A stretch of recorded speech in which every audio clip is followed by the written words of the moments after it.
There's a hole in the ground in North Florida, tucked behind pine trees off a county road that drops into a labyrinth stretching for miles underground. No mountains, no exotic coastline, just flat, ordinary land, and beneath it, some of the most dangerous, beautiful, unexplored territory left on the continent. When people picture underwater caves, they think of Mexico or the Mediterranean, somewhere you need a passport and a plane ticket.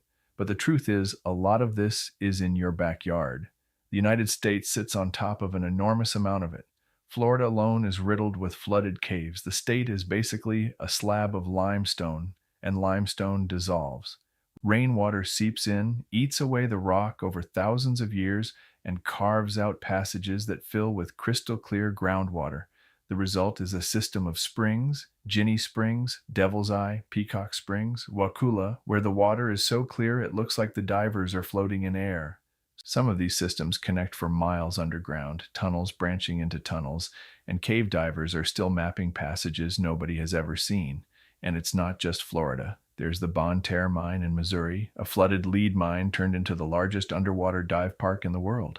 There are blue holes and sinkholes across Texas and the Ozarks. There are flooded quarries and springs scattered through the middle of the country, places most people drive past without a second thought.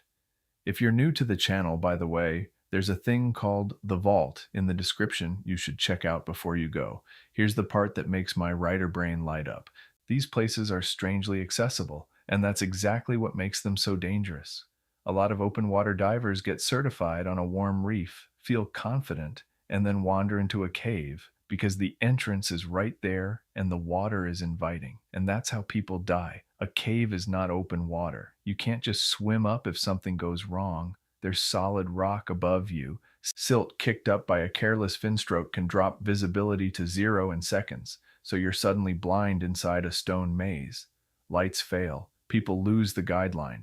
They take a wrong turn at a junction and run out of air trying to find the way back. Cave diving has one of the steepest learning curves in the sport, and the signs at these springs are blunt about it. Some of them literally show the faces of divers who didn't come out. That combination is the thing that hooks me. The most alien landscape you can imagine, sitting under a picnic area where families are grilling burgers. Danger that doesn't announce itself with cliffs or storms. It just waits, quiet and clear and inviting. Which is why, when I was building the world for this book, I didn't reach for some far-flung foreign setting.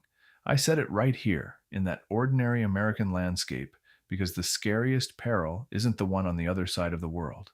It's the one hiding underground you thought you knew. Now let me be crystal clear. Everything I just laid out is fiction. None of it is a prediction, a recommendation, or advice of any kind about money or anything else. So please don't treat it that way.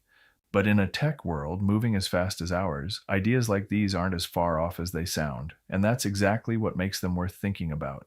If any of this got the gears turning, drop a comment below. I read every single one. Subscribe to the channel to hear more stories like this, and look below at the description to find more info about the Peril Files and join the vault to get insider information.